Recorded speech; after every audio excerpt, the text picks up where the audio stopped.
はいはい。やっぱりロックダウンちょっと緩やかにしてみんなに開放してでまたはい。感染者数が多くなってきたっていうことでなんか周囲も変わりました。まあそうですね、ATT 自体も結構コロナ出ちゃってて、ATT のプロ選手だけでそのテストを受けたりとか、前まではなかったので、うん。でもみんなマイク・ブラウンとかと一緒に練習したので、うん。まあ、出るかな、他の人も出るかなっていうので、結構警戒はしてたんですけど、うん。まあ、誰も出なくて、へえ。でも数人、そのコーチがやっぱ出ちゃってますね。みんな多分コロナの菌を持ってて、で、疲れると出るみたいな感じだったんですね。昨日はもうみんなで、その ATT のオーナーが、そのコロナ検査やるっていうので、うん。みんな、その事務生はみんなやりましたね。もう10分ぐらいで出ますね。そうなんだ。どういうはい。唾でやるんですか？なんか、あの、指にこう、針刺して、あ、で、なんか、なんていうんですか、その検査キットみたいなところにうん。気をつけて、で、結果がすぐ出るって感じです。ATT のメンバーとかってどうでした？じゃあその練習再開できた時とかっていうの。まあ、みんな普通にやってますね。でもまあ、まだもう試合もほとんどないので、うん。だから人数はすごい少ないですね、来てる人数は。そんな中、京二君はどれぐらいまで現状練習ができるような感じで復活してたんですか？まあ、今はもう、明日スパーリングの日なんですけど、蹴りなしでスパーリングやろうかなっていう、その軽めのやつですけど、だいぶもう8ヶ月経ったんで、うん。もう大丈夫ですね。リハビリの先生が、まあ、一般の人よりやっぱり、治るのは早いねっていうのを言ってました。まあ順調ですね。もうちょい、まだちょっとだけその屈伸とかして、やっぱりたまに痛いですよね。まあ、やってる選手、他の選手に聞いたんですけど、同じ怪我してる選手、うん。まあたまに痛いのは、それはもうずっとあるからっていうのは言ってたんで、膝がなんか前と違うなっていう感じっていうのは。はないですね。なんかよくそういう人いるじゃないですか、感覚がどうのこうのって。いや、それは使ってなかったから、そりゃそうだけど、そんな普通に使い出したら使えるでしょ。まあ自分実際使えてるんで、怪我したからどうのこうのっていうのを考えても全く意味がないので、その動きをするためにどういう動きをしなきゃなんないか、どういう使い方をしなきゃなんないかっていうのを、まあ、メインに動いてます。パンデミックが来て、はいはい、コロナのせいで多くの選手がその練習が止まる状況になった。これは京二君としては自分がやってない期間中動ける人たちも動けなかったっていうことはどういうふうに捉えてます？あんま別に考えてないですね。別に自分は今寮にいてその変わらぬ日々を過ごしてるんで、例えばその普通に試合があろうが、その今の状況でコロナで試合ができなかろうが、別にまあ別に何とも思わないですね。まあ強いて言えば、まあ俺の怪我はいいタイミングだったのかなって思うくらいですね。まあ強いて言えばですよ、別に何とも思わないですよ、本当に。だったらそのなおさらコロナ早くなくなれってくらいですよ。大木久保と朝倉君が戦うっていうのが発表になると思うけど、ズバリ京二君の予想としては。そうっすね。まあなんだかんだ甲斐君が勝つのかなと思いますよね。やっぱり大木久保選手はちょっとビビりが入ると思う。そのビビりがなければ、まあいい勝負するのかなとは思いますけど、やっぱりビビると何にもできなくなっちゃうんで、まあそこじゃないかなとは思いますね。自分は試合を見てて、やっぱり石渡さんとやった時は全然ビビってないからいい動きできたと思うんですけど、自分でやる時はなんか怖さを感じてたなっていう風に自分は見えましたね。まあでも朝倉海君が勝つんじゃないかなとは思うんですよね。身長でかくてボクシングで戦ってくるじゃないですか。でやっぱりその自分のリーチとか知ってて、で甲斐君多分ちっちゃい選手が得意なんですよ。だから、荻久保選手は飛び込みとかあんまないので、まあ、それで距離で、まあ、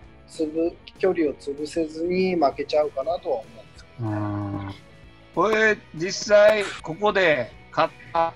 方が京次君の、ね、戻ってきた時の相手になる可能性は非常に高いと思うけど、そういう部分で考えると、まあ、勝った方が上がってくるならやりたいのはどっちっていうのはある。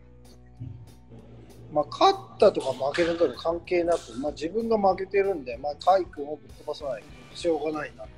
ありますよ。甲斐君とやって荻久保さんとやればいいかなと。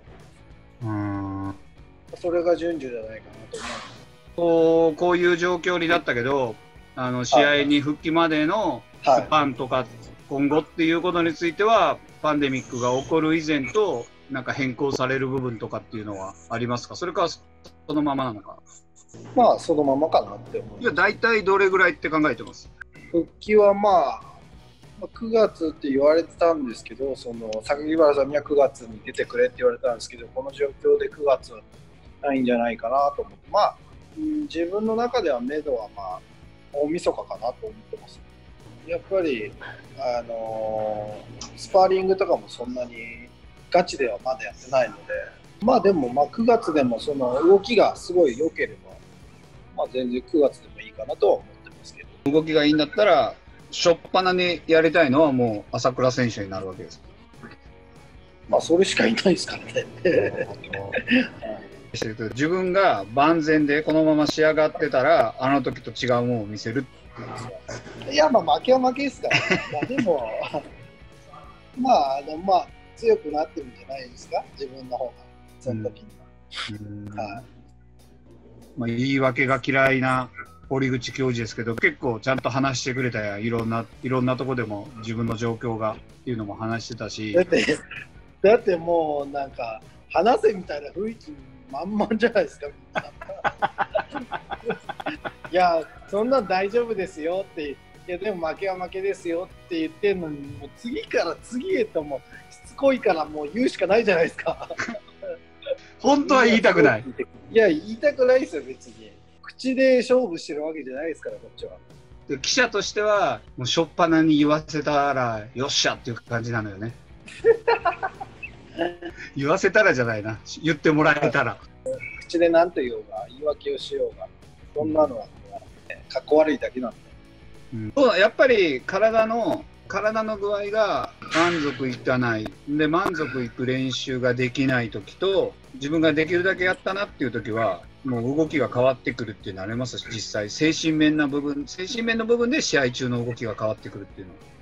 いや、まあ精神面っていうより普通にまあやっぱり全然違うんで、動きが。精神面じゃあ言いますけど、甲斐君の試合の前はもうスパーリングは一切しなかったんですよ。3ヶ月ぐらいもずっとできなくて、でもうドリルだけでずっとやってた感じですね。はい。考えると、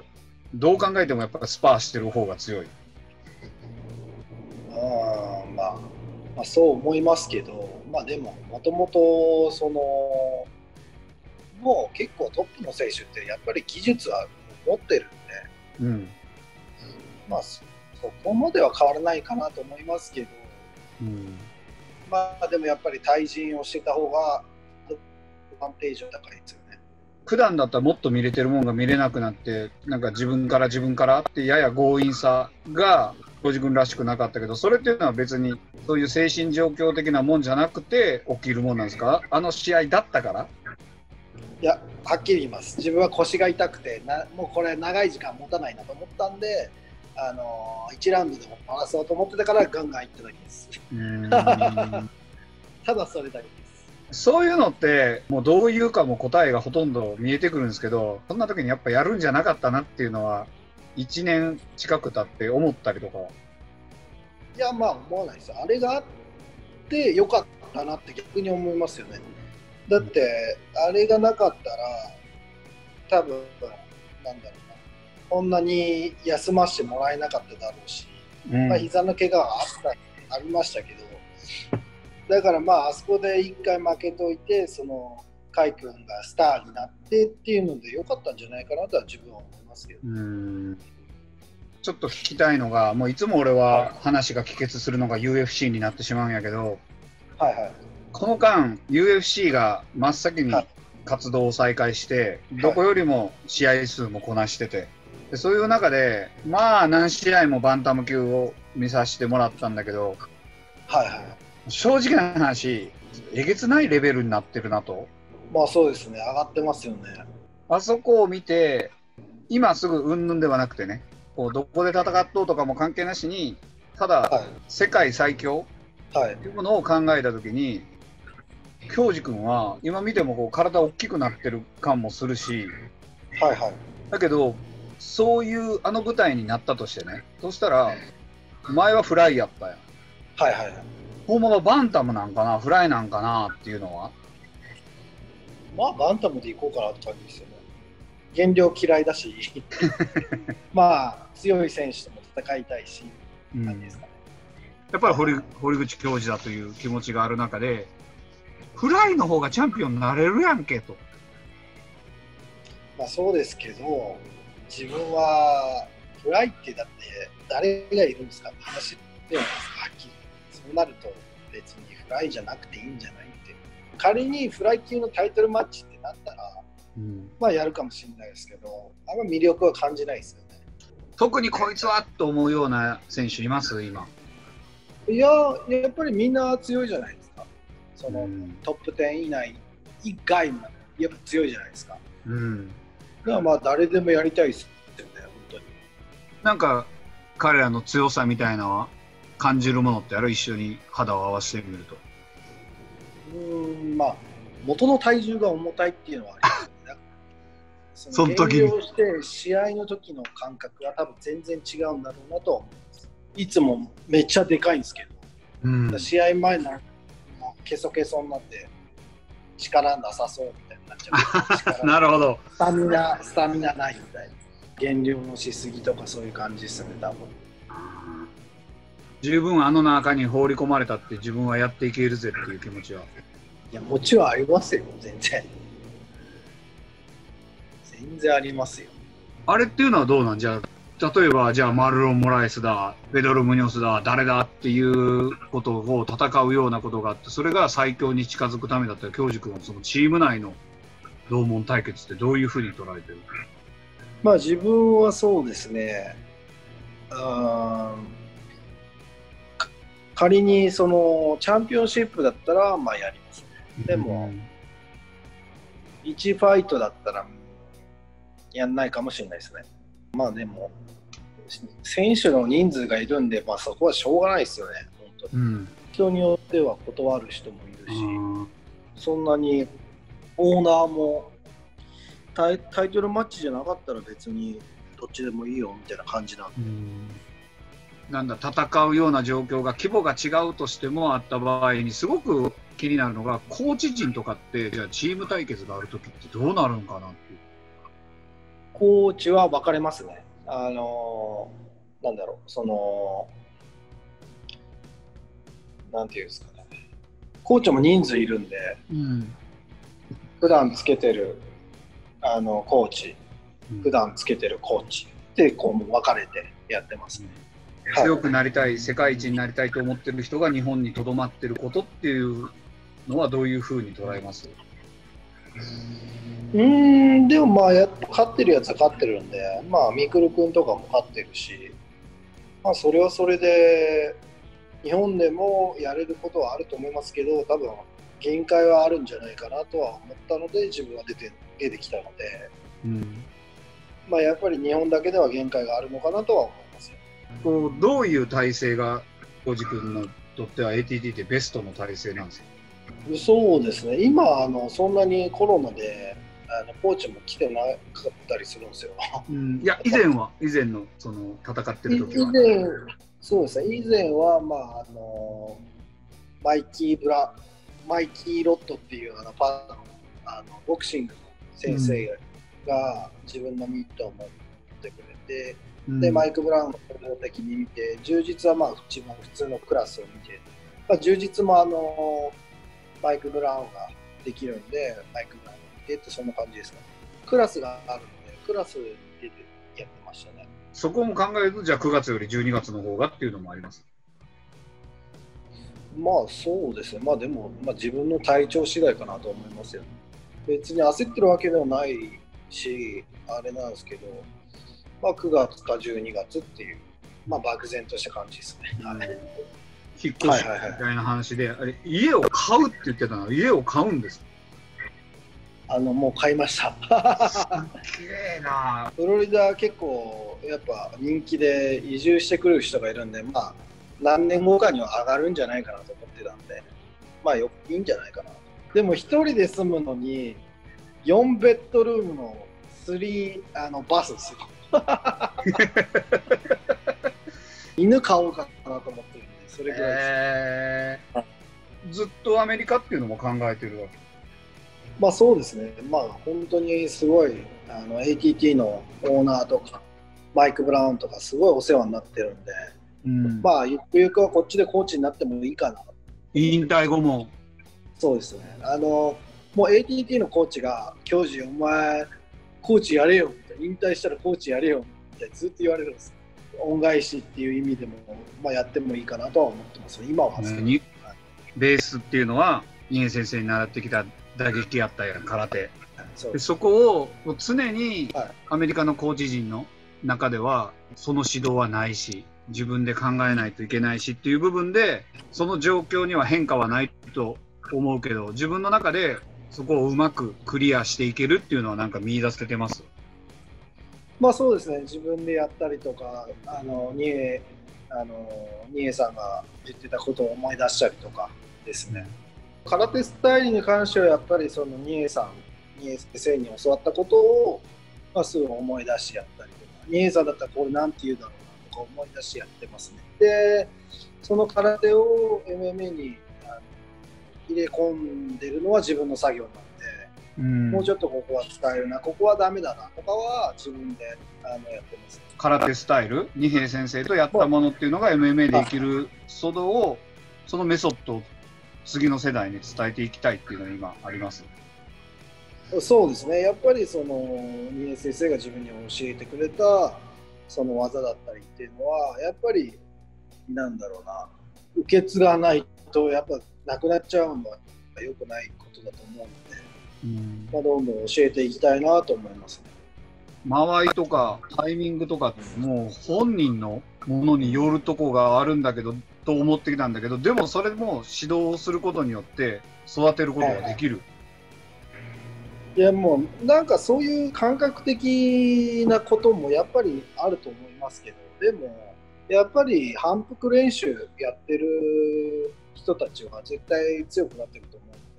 ので、なんかんでやっぱり練習だと思いますね。その感覚がまだ身についてないなら、その感覚をできるような練習を考えて先生が教えてあげれば、まあ簡単にできるんじゃないかなとは自分は思いますね。やっぱり柔術だってサイドコントロールとかハーフガードのコントロールの仕方とか全部こう教えて分かるじゃないですか。で、何回もやってると感覚が分かってくるじゃないですか。でそれと同じようにどこの位置でこう殴ると効くんだよとか、もうやっぱり打撃も一緒だと思います。実際一緒にやってて教授のこの打撃学びたいとかそれどうなのっていう選手はいてる？プロの中では。やっぱりいますよ。やっぱ自分のスタイルって独特なんで、だからその ATT のオーナーも教授コーチやよって、やっぱり独特なスタイルってやっぱりすごいなんだろうな、まああれですよね、あんまりいないじゃないですか、その空手スタイル。今はまあすごい有名になってきて空手っていうのが注目されてますけど、まだやっぱ少ないじゃないですか。それを教えてほしいっていうのはすごい言われてますね。はい。しっかりじゃあ日本のファンに一言お願いします。はい。まあそうですね。まだ怪我してて、まだいつ復帰できるかわかんないんですけど、まあ本当に自分が復帰してまた格闘技盛り上げていくんで、まあすごい楽しみに待っててください。まあ、ちょっと今もライジンやばいみたいなんで、まあ、格闘技面白いよって、まあ、自分じゃなくても見せてくれると思うんで、まあ、しっかりと楽しんで見てみてください。ありがとうございました。ありがとうございました。